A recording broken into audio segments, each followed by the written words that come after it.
മുകേഷ് എം.എൽ.എക്കെതിരെയാണ് ഇപ്പോൾ കേസെടുത്തിരിക്കുന്നത്. മരട് പോലീസാണ് കേസെടുത്തത്. എറണാകുളം സ്വദേശിയായ നടി നൽകിയ പരാതിയിലാണ് കേസ്. ജാമ്യമില്ലാ വകുപ്പ് പ്രകാരമാണ് കേസെടുത്തത്. ലോയേഴ്സ് കോൺഗ്രസ് നേതാവ് അഡ്വക്കേറ്റ് വി എസ് ചന്ദ്രശേഖരനെതിരെയും കേസെടുത്തിട്ടുണ്ട്. എന്തായാലും അത് വരും മണിക്കൂറുകളിലെ വലിയ രാഷ്ട്രീയ ഡെവലപ്മെന്റായി മാറാനിടയുള്ള, കൂടുതൽ പ്രതിപക്ഷ പ്രതിഷേധങ്ങൾ കാരണമാകാനിടയുള്ള ഒരു വാർത്ത തന്നെയാണ് രാവിലെ ഉണ്ടാകുന്നത്. കൃഷിന അതെ, വിഷ്ണു സുരേഷ് ഉണ്ട് വാർത്തയുടെ വിശദാംശങ്ങളുമായി കൊച്ചിയിൽ നിന്ന്. വിഷ്ണു, ഇന്നിപ്പോൾ മുകേഷ് എം.എൽ.എക്കെതിരെ കേസെടുത്തിരിക്കുന്നു. ബലാത്സംഗ കേസ് വകുപ്പാണ് ചുമത്തിയിരിക്കുന്നത്. ഒപ്പം തന്നെ ജാമ്യമില്ലാ വകുപ്പാണ്. ഈ ഒരു സാഹചര്യത്തിൽ ഒരു ജനപ്രതിനിധിക്ക് ഏത് രീതിയിൽ തുടരാനാവും? കൃഷ്ണ, അതുതന്നെയാണ് പ്രധാനപ്പെട്ട ചോദ്യം. പ്രത്യേകിച്ച് ഒരു ജനപ്രതിനിധി എന്ന നിലയിൽ CPIM-ന്റെ ജനപ്രതിനിധി എന്നുള്ളതാണ് അതിലേറ്റവും പ്രധാനപ്പെട്ട കാര്യം. കാരണം സ്ത്രീപക്ഷ നിലപാട്, സ്ത്രീപക്ഷ രാഷ്ട്രീയമൊക്കെ എക്കാലത്തും ഉയർത്തിപ്പിടിച്ചിട്ടുള്ള, അല്ലെങ്കിൽ നിലവിൽ ഈ ഹേമ കമ്മിറ്റി റിപ്പോർട്ട് പുറത്തു വന്ന ഘട്ടത്തിൽ പോലും അതിജീവിതർക്കൊപ്പമാണ് തങ്ങളെന്ന് അസന്നിഗ്ധമായി പ്രഖ്യാപിച്ച ഒരു പാർട്ടി നേതൃത്വമാണ് CPIM-ൻ്റെത്. അവിടെയുള്ള ഒരു MLA-ക്കെതിരെ ഇത്തരത്തിൽ ഗുരുതരമായ ഒരു ആരോപണം വരികയും പിന്നാലെ അതൊരു കേസായി മാറുകയും ചെയ്യുമ്പോൾ ആ MLA എങ്ങനെയാണ് അവിടെ തുടരുക എന്നുള്ളത് ഒരു പ്രധാനപ്പെട്ട ചോദ്യം. പക്ഷേ ഇതുവരെ ഔദ്യോഗികമായ ഒരു പ്രതികരണം CPIM-ന്റെ ഭാഗത്ത് ഈ മുകേഷ് വിഷയത്തിൽ ഉണ്ടായിട്ടില്ല. അദ്ദേഹത്തെ നയരൂപീകരണ സമിതിയിൽ നിന്ന് നീക്കം ചെയ്യും എന്നുള്ളത് മാത്രമാണ് ഉണ്ടായ പ്രതികരണം. MLA സ്ഥാനത്ത് നിന്ന് മാറ്റുമോ, അതല്ലെങ്കിൽ അതുമായി ബന്ധപ്പെട്ടുള്ള കാര്യങ്ങൾ എന്തെങ്കിലും നടപടി ഉണ്ടാകുമോ എന്നൊന്നും ഇതുവരെ CPIM-ന്റെ സംസ്ഥാന നേതൃത്വം ഔദ്യോഗികമായി പ്രതികരിച്ചിട്ടില്ല. പക്ഷേ ഘടകകക്ഷികൾക്കിടയിൽ വലിയ അതൃപ്തി നിലവിൽ ഈ വിഷയവുമായി ബന്ധപ്പെട്ട് ഉണ്ടായിട്ടുണ്ട്. നേരത്തെ AK ശശീന്ദ്രൻ അടക്കം പറഞ്ഞിരുന്നു, ഒരു പ്രമുഖനെയും തങ്ങളുടെ മന്ത്രിസഭ അല്ലെങ്കിൽ തങ്ങളുടെ സർക്കാർ സംരക്ഷിക്കില്ല എന്നായിരുന്നു അദ്ദേഹം വ്യക്തമാക്കിയത്. പിന്നാലെ ആനി രാജ വന്ന് പറയുന്നു, മുകേഷ് ഒരു തരത്തിലും ഈ സ്ഥാനത്തിരിക്കാൻ യോഗ്യനല്ല എന്ന്. കേരളത്തിലെ 100ഓളം വരുന്ന സാംസ്കാരിക വനിതാ പ്രവർത്തകർ അവർ വ്യക്തമാക്കുന്നു, മുഖ്യമന്ത്രിക്ക് കത്തയക്കുന്നു, മുകേഷിനെ അടിയന്തരമായി ഈ സ്ഥാനത്ത് നിന്ന് രാജിവെപ്പിക്കണമെന്ന് ആവശ്യപ്പെട്ടു. അങ്ങനെ സമാനതകളില്ലാത്ത സമ്മർദ്ദം എല്ലാ ഭാഗത്തു നിന്നും മുകേഷിനെതിരെ ഉയരുന്നുണ്ട്. ഇനി മറുപടി പറയേണ്ടത് പാർട്ടി നേതൃത്വമാണ്. നേരത്തെ നമ്മൾ സൂചിപ്പിച്ചത് 354 വകുപ്പ് പ്രകാരം, ജാമ്യമില്ലാ വകുപ്പ് പ്രകാരം നേരത്തെ രഞ്ജിത്തിനെടുത്ത സമാനമായ കേസ്, അതിലും ഒരുപടി കടന്ന് 376(1) വകുപ്പ് പ്രകാരം ബലാത്സംഗം കൂടി ചുമത്തിയിട്ടുണ്ട്. അത് 2014 നടന്ന സംഭവമാണെന്ന് മനസ്സിലാക്കുന്ന ഒരു പശ്ചാത്തലത്തിലാണ് IPC പ്രകാരം കേസെടുത്തത്. മുൻ കേസുകളിലും സമാനമാണ്.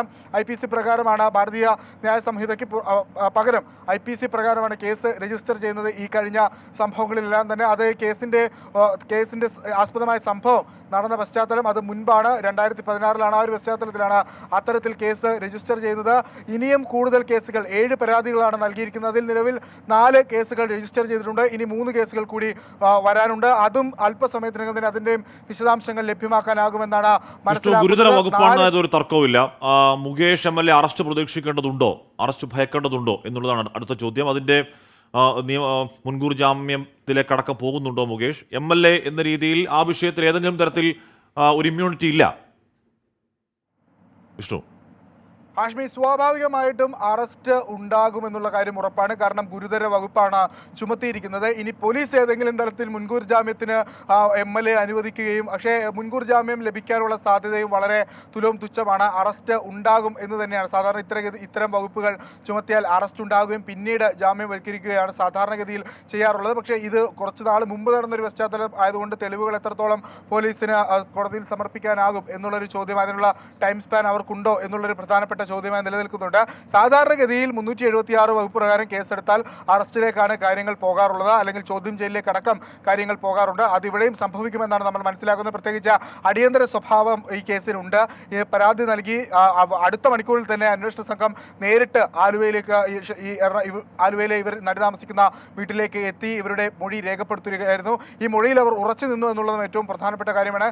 കഴിഞ്ഞ ദിവസം മുകേഷ് ഇവർക്കെതിരെ ഗുരുതരമായ ആരോപണങ്ങൾ ഉന്നയിച്ചിരുന്നു. തന്നെ ബ്ലാക്ക് മെയിൽ ചെയ്യാൻ ഇവർ ശ്രമിച്ചു, പണം തട്ടാൻ ശ്രമിച്ചു, ഇത് ഇവരുടെ സ്ഥിരം പരിപാടിയാണ് എന്നെല്ലാം അവർ ഉന്നയിച്ചിരുന്നു. 2009 ഈ പണം വാങ്ങാൻ ശ്രമിച്ചു എന്നൊക്കെ മുകേഷ് ആരോപിച്ചിരുന്നു. പക്ഷേ അവർ അതിന് നൽകിയ മറുപടി, അങ്ങനെ അത്തരത്തിൽ താൻ ബ്ലാക്ക് മെയിൽ ചെയ്യാൻ ശ്രമിച്ചിട്ടുണ്ട് എങ്കിൽ എന്തുകൊണ്ടാണ് മുകേഷ് അന്ന് പരാതിപ്പെടാതിരുന്നത് എന്നൊരു ഗുരുതരമായ ചോദ്യം അവർ ഉയർത്തിയിരുന്നു. പക്ഷേ അതിനൊരു മറുപടി MLA-യുടെ ഭാഗത്തുനിന്ന് ഉണ്ടായിട്ടില്ല. 2009 വാട്സാപ്പ് മെസ്സേജ് അയച്ചു എന്ന് പറയുന്നു. അപ്പോൾ ആ നടി പറയുന്നുണ്ട്, അല്ല അവർ പറയുന്നുണ്ടായിരുന്നു, അന്ന് 2009 വാട്സാപ്പ് കേരളത്തിലേ ഇല്ല, പിന്നെ എങ്ങനെയാണ് ഞാൻ വാട്സാപ്പിൽ അയക്കുന്നത് എന്നൊക്കെ ചോദിക്കുന്നുണ്ടായിരുന്നു വിഷ്ണു. അപ്പോൾ അതിനകത്ത് എന്ന് പറഞ്ഞാൽ മുകേഷിൻ്റെ പറയുന്ന ഒരു പ്രതികരണ പത്രികയിൽ തന്നെ പലയിടത്തും പല പ്രശ്നങ്ങൾ, പല വൈരുദ്ധ്യങ്ങൾ ഉണ്ടായിരുന്നു. അതൊരു പ്രതിരോധമാകുന്നില്ല മുകേഷിനും CPM-നും. ഒരു തരത്തിലും പ്രതിരോധം സൃഷ്ടിക്കാൻ മുകേഷിന് സാധിക്കുന്നില്ല. അദ്ദേഹത്തിന്റെ പ്രതികരണങ്ങളിൽ തന്നെ നമുക്ക് വ്യക്തമാണ്. അദ്ദേഹം എന്തൊക്കെയോ പറഞ്ഞൊപ്പിക്കാൻ ശ്രമിക്കുന്നുണ്ട്. പക്ഷേ മുകേഷിന് കുരുക്ക് ദിവസം തോറും മുറുകി വരുന്ന സാഹചര്യമാണ് കാണുന്നത്. അതിന്റെ ഏറ്റവും ഒടുവിലത്തെ അത് എത്തി നിൽക്കുന്നത് ഒരു കേസിലാണ്. നേരത്തെ ടെസ ജോസഫ് എന്ന കാസ്റ്റിംഗ് ഡയറക്ടർ മുകേഷിനെതിരെ 2021 സമാനമായ ഒരു ആരോപണം ഉന്നയിച്ചിരുന്നു. പക്ഷേ അന്ന് മുകേഷ് അതിനെ പൂർണ്ണമായും തള്ളി ലാഘവത്തോടെ ചിരിച്ചു തള്ളിയിരുന്നു.